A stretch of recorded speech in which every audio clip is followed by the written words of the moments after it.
जय श्री कृष्ण। आप सभी का अपने चैनल लीला भक्ति में बहुत बहुत स्वागत है। भगवान श्री बांके बिहारी जी का दर्शन करने के लिए भक्त बहुत दूर दूर से आते हैं। इनके दर्शन करके अलग ही आनंद और सुख की अनुभूति होती है। बिहारी जी और इस मंदिर से जुड़े अनेकों रहस्य और उनकी कथाएं हैं। बिहारी जी के पट यानी पर्दा बार बार खुलता है व बंद होता है।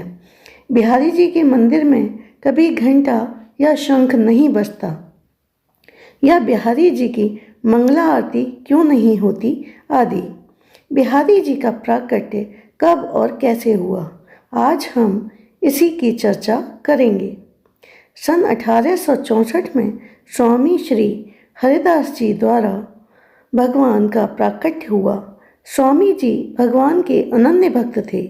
निधिवन, जो उस समय घना जंगल था, वहाँ एकांत में निर्भीकता से स्वामी हरिदास दिन रात भगवान का भजन किया करते थे। भजन करते करते तल्लीन हो जाते और भगवान के विरह में आंसू बहाते बहाते मूर्छित हो जाते। कहते हैं कि स्वामी जी श्री राधा रानी की प्रिय सखी ललिता जी का ही रूप हैं। एक बार स्वामी जी भगवान के विरह सागर में डूबे हुए थे। प्रेम सिंधु करुणानिधान भगवान से उनका विरह नहीं देखा गया और तत्काल भगवान युगल सरकार के रूप में उनकी गोद में प्रकट हो गए।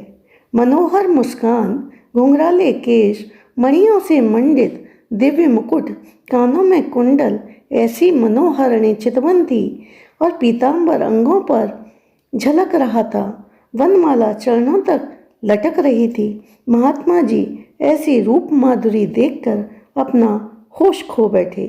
तब भगवान ने अपने कर कमल उनके सिर पर रख दिए। तब स्वामी जी को चेत हुआ और अपना सिर उन्होंने भगवान के चरणों में रख दिया। भक्तों, बिहारी जी का विग्रह कोई मूर्ति नहीं है, ये स्वयं भगवान अपनी इच्छा से प्रकट हुए हैं। इस मंदिर का, जहाँ आज हम सभी बिहारी जी का दर्शन करते हैं, इसका निर्माण तो बाद में हुआ। पहले निधिवन में ही भगवान विराजते थे और स्वामी जी उनकी सेवा किया करते थे। भगवान नित्य रास रचाने आज भी रात में निधिवन जाते हैं, अर्धरात्रि में लौटते हैं। मंगला आरती इसीलिए नहीं की जाती क्योंकि भगवान की नींद पूरी नहीं होती। घंटा या शंख भी इसीलिए नहीं बजाया जाता क्योंकि भगवान छोटे से हैं और उन्हें शोर यानी कि तेज आवाज़ बिल्कुल पसंद नहीं है। बार बार पर्दा खुलता और बंद इसलिए होता है कि बिहारी जी अपने भक्तों के वश में हो। उन्हें कोई भी अपलक देखे और बिहारी जी से उसकी नज़रें मिल जाएं तो वो उसी के साथ चल पड़ते हैं। यूँ तो अनेकों कहानियाँ और कथाएं हैं। एक बार एक स्त्री टकटकी लगाकर भगवान को देख रही थी। बिहारी जी से उसके ऐसे नैन लड़े कि बिहारी जी उसी के साथ चल पड़े। ऐसे ही एक बार करौली राजस्थान की एक रियासत थी। उसकी रानी श्री बांके बिहारी की महिमा सुनकर उनके दर्शन करने वृंदावन आई और जब उन्होंने बिहारी जी को देखा तो वो देखती ही रह गईं। मन में बिहारी जी को बसा के वो वापस अपने महल लौटी। जब अपने मंदिर के पट खोले तो साक्षात बिहारी जी वहाँ प्रकट हो गए और इधर वृंदावन में मंदिर से बिहारी जी गायब। बहुत ढूंढा, तब पता चला कि बिहारी जी तो करौली में विराजमान हैं। बड़ी अनुनय विनय करके उन्हें वृंदावन लाया गया। इसीलिए ये पर्दा गिराने और उठाने की प्रथा शुरू हुई कि बार बार बिहारी जी को कहाँ ढूंढेंगे।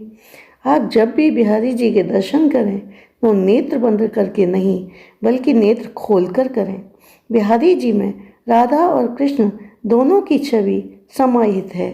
इसीलिए कृष्ण जी का श्रृंगार स्त्री और पुरुष दोनों का मिला जुला होता है। इस बारे में भी एक अत्यंत रोमांचक कहानी है। कहते हैं कि जब बिहारी जी स्वामी जी के सामने प्रकट हुए तो उनके साथ ही राधा रानी भी प्रकट हुई।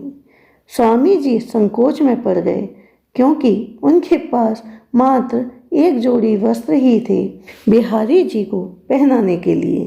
राधा रानी स्वामी जी के भाव समझ गईं और उसी क्षण बिहारी जी में समा गईं। तभी से बिहारी जी के साथ यानी बगल में राधा रानी का भावना के रूप में श्रृंगार किया जाता है। यही कारण है कि बिहारी जी नथ, पाजेब और कभी कभी लहंगा भी धारण करते हैं। इनका भी दर्शन जरूर करना चाहिए। आप जब भी दर्शन करने जाएं तो मंदिर में जो जोत जलती है उसके भी दर्शन करने चाहिए। इसी तरह मंदिर और इससे जुड़ी अनेकों कथाएं हैं, अनेकों रहस्य हैं। आपको ये कहानी कैसी लगी कमेंट करके मुझे ज़रूर बताएं। आप यदि मेरे चैनल पर नए हैं तो मेरे चैनल को सब्सक्राइब करना ना भूलें। साथ में बेल आइकन को प्रेस करें ताकि सबसे पहले आपको नोटिफिकेशन मिल सके। बोलो प्रिया प्रियतम की जय। बोलो श्री बांके बिहारी लाल की जय। युगल सरकार की जय। स्वामी हरिदास की जय। जय जय श्री राधे।